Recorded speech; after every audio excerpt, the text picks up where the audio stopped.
Wherever you go, whatever you do, throw a little at it. Omax, Vest and Briefs. முதலமைச்சருடைய பயணம் நிறைய சர்ச்சைகளை ஏற்படுத்தியிருக்கு, நிறைய கேள்விகளை எழுப்பியிருக்கு, நிறைய விமர்சனங்களை ஏற்படுத்தியிருக்கேன். இல்ல விமர்சனம் ஏற்படுத்துற அளவுக்கு இதுல எதுவுமே இல்லைங்க. என்னன்னா ரொம்ப நாளாவே கரூர் மக்களை பார்க்கணும் முதலமைச்சர் இருந்திருக்காரு.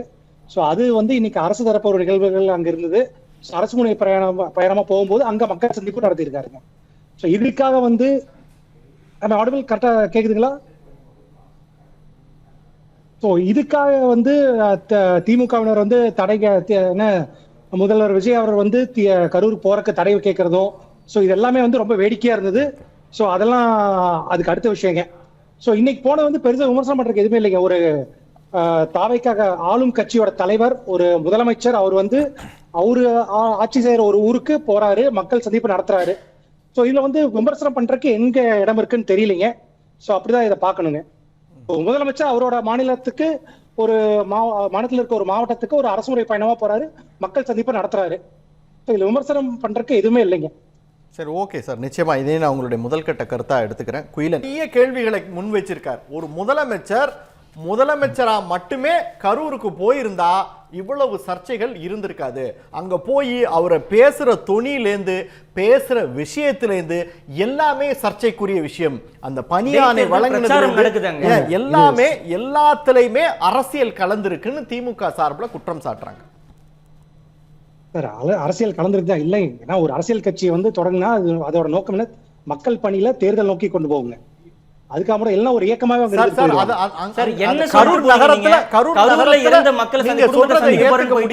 பிரச்சாரம் நடத்திட்டு இருக்கீங்க. முழுசா சொல்லி முடிக்கிறேன். அதாவது நீங்க அரசியல் தேர்தல் நோக்கி போகுதான்னு கேட்டீங்க, அதுக்கு உண்டான பதில் இது. சோ முதல் கட்ட விஷயம் என்னன்னா, இதுல அங்க போலீஸ கூட்டிட்டு வராங்க. அது தெல்ல தெளிவா சொல்லியாச்சுங்க. போலீஸா கூட்டிட்டு வராங்க. ஏன்னா போலீஸ் தடுக்கணும்னு நினைச்சிருந்தா நாமக்கலே தடுத்து நிறுத்தி இருக்கலாங்க. ஏன்னா அங்க விஷயம் ஏன்னா என்ன சொல்றதுங்க, உளவுத்துறையோட இது ஃபெயிலியர் ஆயிருக்கு. இது எல்லாமே நம்ம சொல்லிதான் ஏத்துக்கணுங்க. இல்ல நீங்க முதல்வரை நீங்க கரூர் துயர சம்பவம் நடந்ததுக்கு பிறகு உடனடியாக ஒரு கட்சியினுடைய தலைவராக விஜய் எதுவுமே ரியாக்ட் பண்ணல, எந்த விதமான இதுவும் இல்லை. இன்னும் குறிப்பா சொல்லணும்னா, இன்னைக்கு போலீசாரை கை நீட்டி குற்றம் சாட்டுறாருல, அன்னைக்கு ஏன் போலீசாரை கை நீட்டி குற்றம் சாட்டல அப்படிங்கறதுதான் குயிலனுடைய கேள்வியா இருக்கு. திமுக இருக்குது, திமுக ஆட்சி இருந்துச்சு. திமுக ஆட்சியோட முதல்வரா இருந்தா ஸ்டாலின் அவர்கள் தான் காவல்துறை அமைச்சராகவும் இருந்தாருங்க. நேரடியா அமைச்சரே சொல்லியாச்சு, அவரோட கட்டுப்பாட்டின் கீழே காவல்துறை வருது, அவங்க பண்ண தப்பு தான் அப்படின்ட்டு அன்னைக்கே நேரடியா சொல்லியாச்சு. இதுக்கப்புறம் நீங்க அன்னைக்கே சொல்ல இன்னைக்கு சொல்றீங்க, அன்னைக்கே சொல்லி இல்ல நான் ஒரு விஷயம் கேக்குறேன். இல்ல நான் ஒரு விஷயம் சொல்றேன். அந்த சம்பவம் நடந்துருச்சு, சம்பவம் தொடர்பா வழக்கு விசாரணை நீதிமன்றத்தில் இருக்கு. நம்ம அதை ரொம்ப நோண்ட வேண்டாம். நான் அதை தாண்டி நான் என்ன கேட்கறதுன்னா, அந்த கரூர் மண்ணுல விஜய் நடந்து கொண்ட விதம், ஒரு முதலமைச்சரா அவர் பேசுற அந்த டோனே அந்த முதலமைச்சருக்குரிய மாண்போட இல்ல, அவர் ஏதோ சினிமா டயலாக்ல பேசுற மாதிரி எல்லாம் பேசுறாரு, குற்றம் சாட்டுறாங்க. தன்னை பார்க்க வந்த மக்களை திமுக இது இப்படி ஒரு நயவஞ்சக செஞ்சு கொல்ற அளவுக்கு போயிருக்காங்க அப்படிங்கிற ஒரு கோபம் தான். வார்த்தையை என்ன கொல்லிட்டாங்க, என்ன நயவஞ்சகம் ப்ரூவ் பண்ண சொல்லுங்க. என்ன நயவஞ்சகம்? திமுக பண்ணதா சார்? வழக்கு விசாரணையில இருக்கும்போது இந்த வார்த்தை விசாரணையில இருக்கும்போது நான் என்ன கேள்வி கேக்குறேன், ஆதரவு மனப்பான்மையில இருக்கீங்க, எல்லாமே சிபிஐ விசாரணையில இருக்கு. நயவஞ்சகம் யூஸ் பண்றீங்க, வார்த்தை கொன்னுட்டாங்கன்னு யூஸ் பண்றீங்க, பார்த்து யூஸ் பண்ணுங்க. ஆமா சார், நீங்க பேசுறது தீபன் ஒரு விஷயத்தை நான் இதை இடமெடுத்து பேச விரும்புறேன். அங்க முதலமைச்சர் பேசும்போதே தொடக்கத்துல ரொம்ப இன்டைரக்டா தான் பேசுறாரு. இல்ல அவரு நேரடியா யாரையும் குற்றம் சாட்டல, சம்பந்தப்பட்டவங்க அவங்க இப்படின்னு சொல்லிட்டே ஒரு கட்டத்துல நேரடியா திமுகவை அந்த சம்பவத்துக்கு குற்றம் சாட்டுறார். இன்னும் வழக்கு விசாரணை முடிவடையல, குற்றவாளி யாருன்னே தெரியல. இப்படி இருக்கிற சூழ்நிலையில எங்களை எப்படி கை நீட்டி குற்றம் சாட்டலாம் அப்படிங்கறது அவங்களுடைய கேள்வியா இருக்கு. இல்லைங்க அவங்க அப்ப அவங்க சொல்றதுக்கு என்னதுக்கு? அதாவது தாவேகா தலைவர் விஜய் ஆகட்டும், மாவட்ட நிர்வாகிகளாகட்டும், யாருமே வந்து பாதிக்கப்பட்டவங்க போய் பார்க்கல, பாதிக்கப்பட்டவங்களுக்கு வந்து என்ன நலத்திட்டங்களும் பண்ணல, இப்ப வந்து அவர் வந்து வேடிக்கையா பேசிட்டு போயிட்டு இருக்காரு அப்படின்னு சொல்லிட்டு உங்களுடைய மாவட்ட செயலாளர் அவர்கள் வேண்டாம், அவர் பேசி முடிச்சுட்டு, ஏன்னா அவரு டீம்ல இருக்கனால கொஞ்சம் தாமதமா நீங்க மாவட்ட செயலாளர்கள் வந்து மாவட்ட நிர்வாகிகள், மாவட்ட செயலாளர் எல்லாருமே வந்து அந்த மக்களை போய் அடுத்த நாள்ல இருந்தே பாத்துக்கிட்டாங்க. அவங்களுக்கு தேவை நலத்திட்ட உதவிகள் அங்க லோக்கல்ல அவங்களால என்னென்ன பண்ண முடியுமோ அதையும் அவங்க பாத்துக்கிட்டாங்க. தாவேகா கட்சி சார்பாக அவங்களுக்கு உண்டான நிதி உதவி எல்லாம் பண்ணிருக்காங்க அப்பவே. சரி, ஓகே. ஆனா அரசாங்கத்தோட மறுபடியும் ஃபெயிலியருக்கு தாவேகா கட்சி பொறுப்பேற்றுச்சு அந்த டைம்ல. நிச்சயமா தீபன், நான் மறுபடியும் உங்ககிட்ட வரேன். கரூர் சம்பவத்துல சம்பந்தப்பட்டவர்களை நேரில் சந்தித்து ஆறுதல் கூறவும் சரி, அவர்களுக்கு வந்து நிவாரணம் வழங்குறதுக்காகவும் போயிருக்காரு. ஆனா அவர் போறதுக்காக எடுத்துக்கொண்ட அந்த காலம், அதாவது கரூர்ல இருக்கக்கூடிய எம்எல்ஏ விஜயபாஸ்கரை ரிசைன் பண்ண வச்சுட்டு அதுக்கப்புறமா போறார் விஜய். அங்கேயே ஒரு அரசியல் தொடங்கிருச்சு அப்படின்றார். அது மட்டும் இல்ல, அங்க போய் ஒரு பிரம்மாண்ட மேடையை போட்டு தொடர்ந்து திமுகவை குற்றம் சாட்டி விட்டு கடைசியா அவர் பேச்சை எப்படி முடிக்கிறாரு? இடைத்தேர்தல் வருது, இதுலயும் அவங்கள வச்சு வெளுன்னு வெளுங்க அப்படின்றாரு. ஏன் இப்படி ஒரு இடைத்தேர்தல் பிரச்சாரத்திற்கு கரூர் துயரத்தில் பாதிக்கப்பட்டவர்களுக்கு நிவாரணம் அப்படிங்கிற ஒரு சாயத்தை பூச வேண்டும் அப்படிங்கிறது தான் கேள்வி. அண்ணா ஃபர்ஸ்ட் விஷயங்க, அதாவது ராஜினாமா பண்ண வச்சுட்டு அப்படிங்கிற ஒரு பொருளே தவறுங்க. என்னன்னா வந்து மக்கள் வந்து ஒரு தலைவர் பக்கம் நிக்கிறாங்க, அந்த தலைவர் பக்கம் மற்ற தலைவர்கள்லாம் அந்த தலைவரோட கைகளை வலு சேர்க்கிறாங்க. அதுதான் அவங்க புரிஞ்சுக்கணும். ஏன்னா வந்து அதிமுகவோட தலைமை வந்து ரொம்ப டைல்யூட் ஆயிட்டு இருக்கு, இந்த தலைமை சரியில்லை. ஏன்னா வந்து இப்ப அண்ணன் சொன்னார் இல்லைங்க, அதாவது கொடநாட்டுல போய் மண்டிட்டு படத்துக்காக போய் மண்டிட்டார் அப்படின்ட்டு. ஆனா அது நடக்காததுங்க. ஆனா நடந்த உண்மை என்னன்னா, சின்னம்மா சசிகலா அவர்களோட காலில் தவிழ்ந்து போய் விழுந்து அதுக்கப்புறம்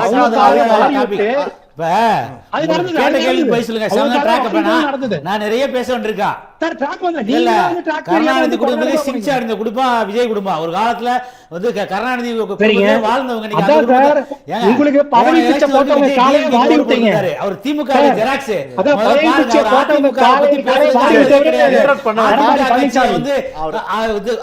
அருகே கிடையாது.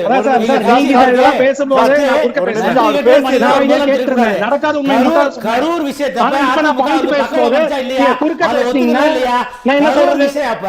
அதிமுக மரியாதைக்குரிய விஜய்க்கு பக்கபலமா இருந்துச்சு.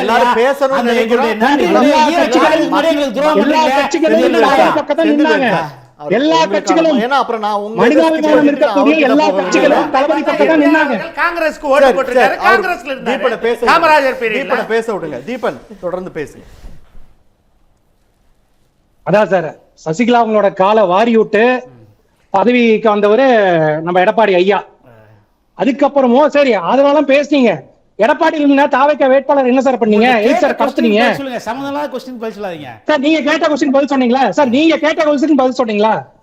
இல்ல கால அப்ப நாங்க சொல்ற பதிலடி நீங்க ஏத்துக்கணும். குறைவான வார்த்தைன்னு அவரு நினைக்கிறாரு. நீங்க அப்படி அந்த வார்த்தையை யூஸ் பண்ண வேண்டாம் சார். மண்டிட்டுங்கிற வார்த்தை இதான வார்த்தை தான். எங்க அம்மாட்ட ஆசி வாங்கினார் போதுமா? அதே ஏத்துக்குறா இல்லையா? ஆசீர்வாதம் கொடுத்தவங்க காலையை வாரி விடுவீங்களா? ஆசீர்வாதம் கொடுத்தவங்க காலையை வாரி விடுவீங்களா? உங்க சப்ஜெக்ட்டுக்கு பதில் சொல்லுங்க. சரி, சப்ஜெக்ட் தான் சார். அதான் சார் பதில் வரேன் சார். அடுத்தடுத்து வரேன் சார். அதான் சார், தலைவரோட கரத்தை வலு சேர்க்கறதுக்கு தான் ஒவ்வொருத்தங்களும் ராஜினாமா பட்டு மக்கள் எந்த தலைவர் தேர்ந்தெடுக்கலோ அது ஒரு பக்கம் போறாங்க. அங்க போய் எல்லாரும் சொல்ற மாதிரி தான், அங்க போய் ஒரு அரசியல்வாதி அரசியல் பேசாம வேற என்ன சார் பண்ண முடியும் சார்? ஓட்டுக்கு அங்க வந்து அடுத்து வரப்போறது இடைத்தேர்தலுக்கு உடைச்சிருக்கோம் அப்படின்னு பேசுறாரு. ஆமா சார், அதாவது கேஷ் பிளஸ் சார். நான் ஒரு டிஎம்கே ஓட ஃபார்முலா தான் cash plus vote is equal to victory. இல்ல சார், நான் ஒரே ஒரு ஃபார்முலா வந்து மக்கள் பிளஸ் ஜனநாயகம் இஸ் ஈக்குவல் டு விக்டரி. பல துறைகள்ல நாங்க தொடர்ந்து ஊழல் புகார பாக்குறோம். ஊழலா தோண்ட ஊழல் வந்துகிட்டே இருக்கு அப்படின்றாரு. திமுகவை பல இடங்கள்ல நேரடியா விமர்சிக்கிறார், ஸ்டாலினை விமர்சிக்கிறார். இதெல்லாமே அரசியல்.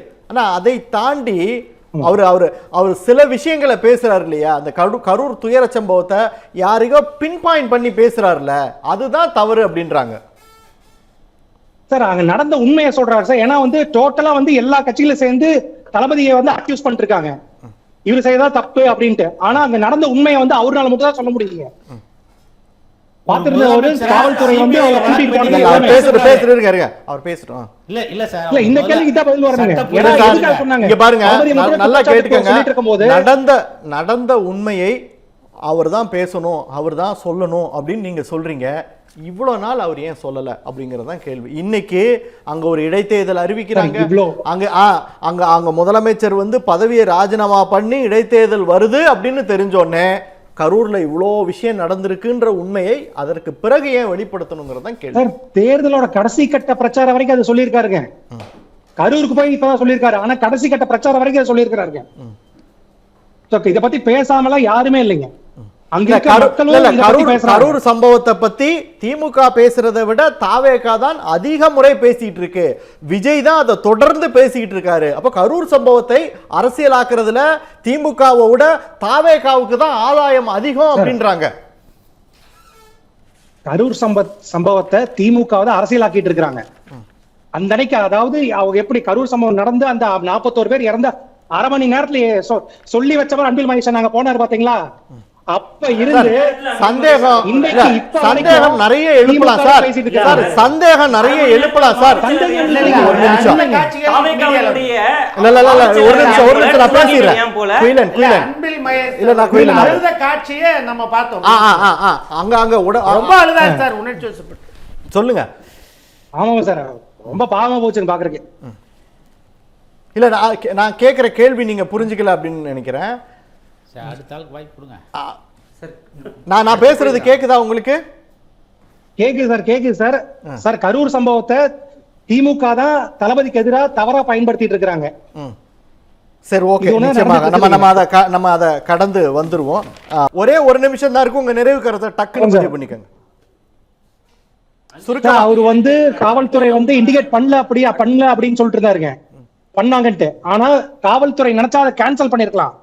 அவ்வளவு பெரிய கூட்டம் இருக்குது போனா பிரச்சனை ஆயிரும் அப்படிங்கிற காவல்துறை ஒரு காரணமா சொல்லி தடுத்து நிறுத்தி இருக்கலாம். ஆனா அப்ப சொன்ன இப்போ சொல்ற காவல்துறை தன்னுடைய கண் முன்னாடி பலர் மைக்கடிச்சு விளையாடுறாங்க. இப்ப நீங்க இன்டரப்ட் பண்ண வேண்டாம், முடிய பண்ணிருக்காங்க. நான் ஸ்டார்டிங்ல அப்படிதான் சொல்றேன். இடைமறிக்கிறீங்களே சார். ஓகே தீபன், நான் வந்து கரூர்ல இழுத்து விட்டு இவ்வளவு பெரிய பிரச்சனை நேரம் இல்லாதனால நான் நிகழ்ச்சியை முடிக்க வேண்டியதா இருக்கு. நான் இதே உங்களுடைய நிறைவு கருத்தா எடுத்துக்கிறேன். தமிழ் ஜனம் சேனலை சப்ஸ்கிரைப் பண்ணாம பாத்துட்டு இருந்தீங்கன்னா மறக்காம சப்ஸ்கிரைப் பண்ணிடுங்க.